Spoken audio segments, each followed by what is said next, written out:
Assalamualaikum warahmatullahi wabarakatuh. Selamat malam teman-teman semuanya. Apa kabar nih teman-teman yang ada di rumah? Semoga teman-teman selalu diberikan kesehatan ya. Oke, teman-teman semuanya, pada malam hari ini kita kembali lagi ke channel HMJ KPI IAIN Syekh Nurjati Cirebon yang selalu memberikan konten-konten kreatif, inspiratif, dan menghibur teman-teman semuanya. Baiklah, pada malam hari ini yang masih dalam suasana Idul Adha, kita akan ngobrol bareng bersama narasumber kita yang luar biasa yang sudah berada di tengah-tengah kita semua, yaitu Kak Firda. Halo Kak Firda. Halo. Oke, Kak Firda ini adalah jurusan Komunikasi Penyiaran Islam. Kak Firda semester 4 ya Kak Firda? Iya betul, semester 4. Oke, tapi biar lebih semakin akrab dengan teman-teman yang ada di rumah, kayaknya kita harus berkenalan langsung nih sama Kak Firda. Boleh Kak Firda memperkenalkan dirinya kepada teman-teman semua yang di rumah? Oke, silakan Kak Firda. Oke, sebelumnya terima kasih ya kepada Tari. Langsung aja ya. Iya, Kak. Perkenalkan, nama saya Firda Aulia Hidayah, mahasiswa jurusan Komunikasi dan Penyiaran Islam semester 4 kelas D. Terus asal saya itu dari Kuningan. Wih, berarti kakak orang Kuningan ya? Iya benar. Deket banget nih ke Majalengka. Nanti kalau misalkan libur, bisa lah mampir ke Majalengka ya Kak? Boleh. Oke. Ciri khas yang ada di Kuningan itu apa sih, Kak? Kalau di daerah aku sih kebetulan ya Kuningannya itu Kuningan Ujung Tar. Jadi perbatasan daerah Ciamis Kuningannya tuh. Berarti kalau untuk makanan khas itu ada namanya tuh kue cang. Kue cang? Oh, itu sih. Luar biasa sekali ya. Kita sudah kenal nih ya sama narasumber yang luar biasa, Kak Firda, yang berasal dari Kuningan ternyata teman-teman semuanya. Kak Firda, karena sekarang suasana masih Idul Adha, boleh dong kakak menceritakan bagaimana sih Kak mengenai makna Idul Adha menurut kakak? Oke, jadi ya Idul Adha itu ya diperingati setiap tanggal 10 Zulhijjah. Nah, Idul Adha juga selain sebutan Idul Adha itu disebut juga Hari Raya Haji. Kenapa? Karena seluruh kaum muslimin sedunia ya sedang menunaikan ibadah haji, yaitu wukuf di Arafah. Nah, selain dinamakan Hari Raya Haji juga ya, dinamakan Idul Kurban karena pada hari itu Allah memberi kesempatan kepada kita untuk lebih dekat kepadanya gitu. Nah, jadi bagi umat muslim yang belum mampu mengerjakan perjalanan haji, maka ia diberi kesempatan untuk berkurban gitu, yaitu dengan menyembelih hewan sebagai simbol ketakwaan dan kecintaan kepada Allah gitu. Pastilah di kampung Tari juga tuh banyak kan yang kurban. Iya dong Kak, banyak sekali. Tadi juga dapat dagingnya. Mantap, mabuk daging gitu. Iya, mabuk daging, betul sekali Kak. Itu Kak, biasanya kalau di daerah Kuningan tradisinya kan setelah sholat Id itu langsung menyembelih berarti Kak? Iya, betul banget. Jadi untuk tradisi ya, kalau kita lihat di daerah lain gitu, seperti di Yogyakarta kan ada tradisi apa sih namanya gerebek gunungan gitu ya. Jadi arak-arak hasil bumi, sayur-sayuran, buah-buahan atau apalah gitu. Terus di daerah apa sih itu Semarang ada tradisi apitan gitu ya, yang hampir sama gitu kayak di Jogja. Jadi bentuk rasa syukur atas hasil bumi dengan arak-arakan juga, entah itu hasil tani lah atau hasil ternak gitu. Terus ada juga tuh yang unik di daerah Banyuwangi Jawa Timur tuh. Jadi mereka menjelang Idul Adha itu pada jemur kasur gitu. Nah terus kalau di kampung saya sendiri sih tradisinya itu ya berjalan aja sih sesuai waktu gitu ya. Kalau malam Idnya takbiran, terus iya. besoknya lebaran gitu. Paling kalau di daerah saya itu ketika pelaksanaan kurban ya saking banyaknya daging gitu ya, hampir semua warga ataupun masyarakat mendapat daging gitu, entah itu daging sapi ataupun daging kambing gitu. Nah, jadi daging itu kan gimana ya, menyebar ya ke seluruh penjuru masyarakat. Dan tanpa disadari juga rasa kebersamaan itu tercipta dengan sendirinya gitu, Tar. Nah, terus Tar, setelah zuhur atau menjelang senja tuh ya, di Iya, Kak. dapur-dapur, terus di pekarangan rumah, terus di muka jalan lah ataupun di gang, di kebun-kebun, saat momen Idul Adha tuh mudah Iya, banget Kak. ditemui orang yang sedang mengibas-ngibaskan kipas angin tuh. Oh, Lagi apa coba? iya. Lagi apa Laginya itu, tuh Kak? kan, Oh, nyatanya tuh. Bener gak? iya Banyak yang betul, nyata Kak. ya Iya. Allah.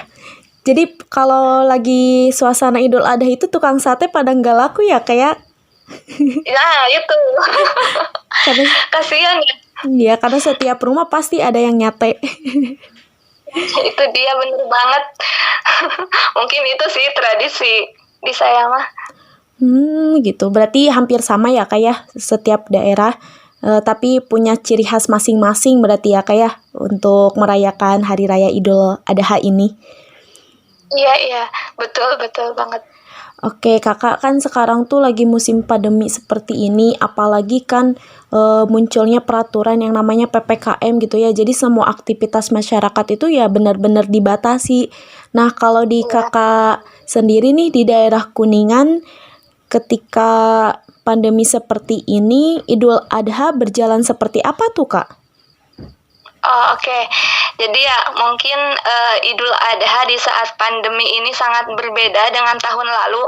Ya meskipun tahun lalu juga sama-sama pandemi kan gitu. Iya. Nah, ketika tahun lalu itu kan sholat Idul Adha masih bisa bersama gitu, dengan syarat ataupun ketentuan di daerah zona hijau kan, dan menjalankan protokol kesehatan gitu. Nah, untuk tahun Idul Adha ini tahun 2021 mungkin sangat lebih diperketat gitu, karena pembatasan kegiatan masyarakat ataupun PPKM darurat gitu kan, sehingga Menteri Agama meniadakan sholat bersama di tempat umum. Nah, kebetulan saya juga ini tuh nggak pulang, jadi masih stay at Cirebon, stay at pondok pesantren gitu. Oh, berarti Kakak mondok ya? Iya, mondok aku. Nah, terus kita pun yang di pondok pesantren itu melaksanakan sholat Idul Adha-nya biasanya di Masjid Jami gitu ya. Iya, Kak. Tahun-tahun sebelumnya gitu ikut gabung sama masyarakat. Nah, tapi karena peraturan sekarang gitu, kita sholat Idul Adha-nya itu di ruangan lah gitu ya, kayak di aula gitu, secara berjamaah bersama ustadz, bersama santri, bersama santriah juga yang ada yang nggak pulang kampung gitu. Gitu sih. Oh iya, berarti tetap menjalankan Idul Adha, sholat Idul Adha, walaupun suasananya dan teknisnya berbeda ya, Kak ya?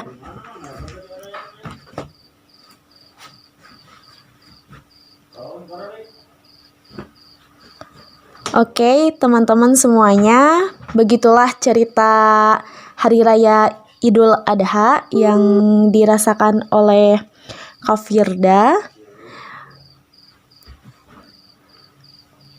Saya tunggu nih cerita dari kawan-kawan semuanya mengenai Idul Adha masing-masing. Apakah Idul Adhanya sama seperti tahun lalu karena mungkin pandemi seperti ini bukan menghalangi sih, tepatnya jadi lebih ke berbeda teknis. Jadi walaupun berbeda teknis, kita tetap selalu menjalankan ibadah kita, yaitu sholat Idul Adha ya teman-teman semuanya. Kak Firda? Iya.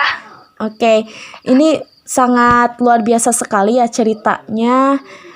Tapi Kak, di masa pandemi seperti ini, Kakak menjalankan sholat Idul Adha ini secara khusyuk nggak sih Kak? Kan biasanya tuh lagi pandemi seperti ini sholat idnya itu suka pakai masker ya Kak ya? Iya, iya. Nah, kalau kakak tadi pakai masker nggak kak sih? Hmm, dalam keadaan darurat atau karena keterbatasan pandemi COVID-19 ya insya Allah gitu enggak mengurangi amal ibadah kita gitu. Betul sekali kakak ya. Walaupun Iya, sedang pandemi seperti ini, tetapi kita harus tetap dengan hikmat menjalankan ibadah kepada Allah ya kak ya. iya betul. Harus. Betul sekali kakak. Terima kasih banyak kakak atas waktunya. Oke, sama-sama Tari. Mohon maaf nih kak mengganggu istirahatnya. Enggak kok, aku biasa dadang. Terakhiran nih kak, pesan ataupun kesan kakak selama Hari Raya Idul Adha ini yang dijalankan secara secara peraturan gitu ya, karena sedang pandemi seperti ini, apa sih kak kesan dan pesan untuk teman-teman semua yang ada di rumah? Oke, untuk kesan mungkin ya, kesannya itu campur aduk, ada sedihnya, ada bahagianya gitu. Sedihnya ya mungkin karena nggak bisa pulang gitu ya. Terus bahagianya juga karena ya ada di pondok gitu, bisa sama-sama ustadz, sama teman-teman gitu, bareng-bareng kumpul gitu. Iya. Itu mungkin pesannya. Dan untuk pesannya ya sesuai ini aja sih, historis cerita Nabi Ibrahim alaihi salam tuh. Jadi kita itu harus meningkatkan ketakwaan kita, kecintaan kita kepada Allah Subhanahu wa taala.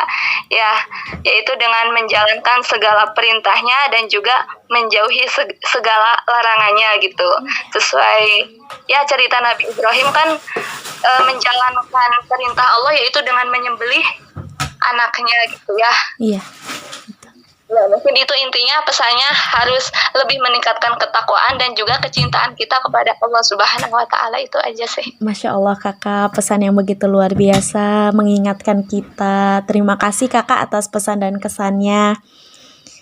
Oke, siap, sama-sama. Oke kakak, mungkin kita nanti bakalan ngobrol bareng lagi ya bersama HMJ KPI IAIN Saint Nurjati Cirebon. Terima kasih kakak udah mau diundang sebagai narasumber di acara ngobrol bareng HMJ ini. Terima kasih ya kak, sehat selalu. Amin ya Allah. Oke Sama-sama. kakak. Oke teman-teman semuanya, begitulah kegiatan Kak Firda selama Hari Raya Idul Adha yang membuat kita menginspirasi ya kawan-kawan semuanya. Terima kasih yang telah menyaksikan channel ini, dan jangan lupa tetap jaga kesehatan, selalu mencuci tangan, memakai masker, dan menjaga jarak, patuhi protokol kesehatan. Semoga teman-teman yang ada di rumah selalu berada di lindungan Allah Subhanahu wa taala. Terima kasih, saya Lestari Setia Budi pamit undur diri. Jangan lupa like, comment, subscribe ya teman-teman semuanya. Assalamualaikum warahmatullahi wabarakatuh.